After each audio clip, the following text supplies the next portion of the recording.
নমস্কাৰ। আমি গল্পকাৰ মিলন সভাৰ তৃতীয়খন বৈঠক অনুষ্ঠিত ইতিমধ্যে হৈছে।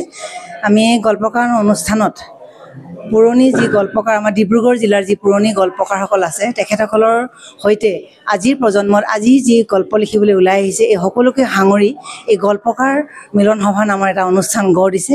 এইটো আচলতে ডিব্ৰুগড় জিলাৰ বাবে সাহিত্য চৰ্চাৰ বাবে এটা খুব সুন্দৰ অনুষ্ঠান হৈছে বুলি মোৰ অনুভৱ আপোনালোকৰ আগত ব্যক্ত কৰিছোঁ। ধন্যবাদ। ইতিমধ্যে অসমৰ গ্ৰাম্য পটভূমিত যিবিলাক আমাৰ প্ৰকৃততে বিহুনাম সিঁচৰিত হৈ আছিল, সেই সিঁচৰিত হৈ থকা আদি বিহুনামবিলাকক জোৰানামৰ হাঁচতিখনত মই প্ৰকাশৰ কাৰণে চেষ্টা কৰিছোঁ। যিহেতুকে আমাৰ বিহুৰ প্ৰকৃত নাম আদি নাম হৈছে আমাৰ জোৰানাম।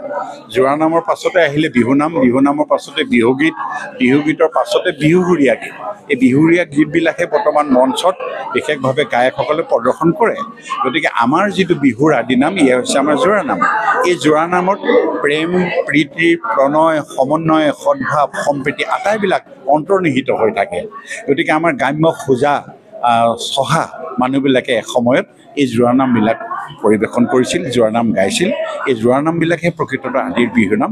সেইকাৰণে জোৰানামক বিশেষভাৱে সংগ্ৰহ কৰি বা নিজৰববীয়াকৈও ইয়াত বিশেষভাৱে অংকিত কৰি বা লিখি এই কিতাপখন মই প্ৰকাশৰ কাৰণে ব্যৱস্থা গ্ৰহণ কৰিলোঁ। গতিকে আজি এই গল্পকাৰ মিলন সভাৰ এই সদনত আমাৰ মাননীয় সভাপতি ডাঙৰীয়া ইয়াত উন্মোচন কৰি পিনে আজি সহায় কৰাৰ কাৰণে তেখেতলৈ মই কৃতজ্ঞতা জ্ঞাপন কৰিলোঁ।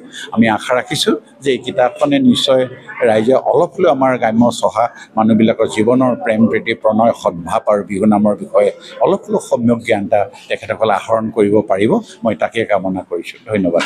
ডিব্ৰুগড় জিলাৰ গল্পকাৰ মিলন সভাৰ তৃতীয় বৈঠক। এই তৃতীয় বৈঠকখনি আমাৰ চিটি মহাবিদ্যালয়ৰ NL বৰগোহাঁই চিটি মহাবিদ্যালয়ত অনুষ্ঠিত হৈছে আৰু NL বৰগোহাঁই চিটি মহাবিদ্যালয় যি প্ৰেক্ষাগৃহ বা সেই তাতে আমাৰ এইটো অনুষ্ঠিত হৈছে। আৰু এই চিটি মহাবিদ্যালয়খনে হৈছে আমাৰ গল্পকাৰ মিলন সভাৰ আমাৰ কাৰ্যালয়, অস্থায়ী কাৰ্যালয়।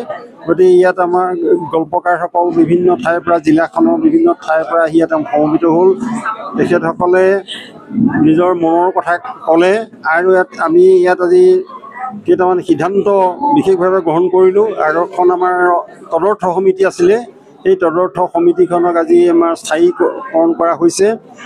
সেইটো এটা হ'ল। তাৰপিছতে এখন আমাৰ গল্প সংকলন ওলাব। সেই গল্প সংকলনৰ যিখন সম্পাদনা সমিতি সেইখন আজি গঠন কৰা হ'ল। আৰু এটা পুঁজিৰ কাৰণেও কিছু কথা চিন্তা কৰি প্ৰতিজনৰ পৰা 500 টকাকৈ ন্যূনতম বৰঙণি লোৱা হৈছে। আৰু অন্যান্য কিছুমান সাংগঠনিক দিশৰ কথা আমি আলোচনা কৰিছোঁ।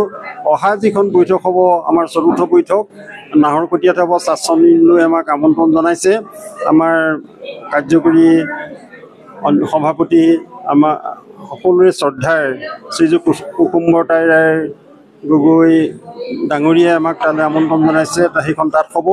আৰু এটা ইয়াৰ লগত সংযোজিত হ'ল আমাৰ ৰায় গগৈৰ এখন গ্ৰন্থ।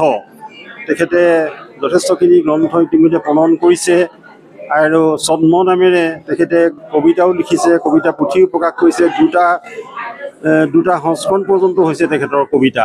গতিকে এজন কবি, প্ৰবন্ধকাৰ, গল্পকাৰ আৰু এজন অভিজ্ঞ প্ৰবীণ ৰাজনীতিবিদো তেখেত। মূলতঃ তেখেতে এজন শিক্ষক। গতিকে এই গল্পকাৰ মিলন সেই প্ৰতিভাখিনি সকলোকে উজাৰি দিবৰ কাৰণে প্ৰয়াস কৰিছে। এই প্ৰয়াস আমি সকলোৱে তেখেতৰ প্ৰতি শ্ৰদ্ধা জনাইছোঁ আৰু গল্পকাৰ মিলন সভাৰ প্ৰতিগৰাকী সদস্যলৈ ধন্যবাদ জনাইছোঁ। আৰু বিশেষকৈ জ্যোতি বৰগোহাঁই বাইদেৱে আমাৰ প্ৰতি যিটো সহমৰ্মিতা যিখিনি আছে সেইখিনি প্ৰকাশ কৰিছে আৰু ভৱিষ্যতেও সেইখিনি আমাৰ প্ৰতি থাকিব, এই আমি আশা কৰিছোঁ। আৰু গল্পকাৰ মিলন সভাৰ উত্তৰণৰ গতিত আগবাঢ়ি যাওক। জয়তো ডিব্ৰুগড় জিলা গল্পকাৰ মিলন সভা। ধন্যবাদ।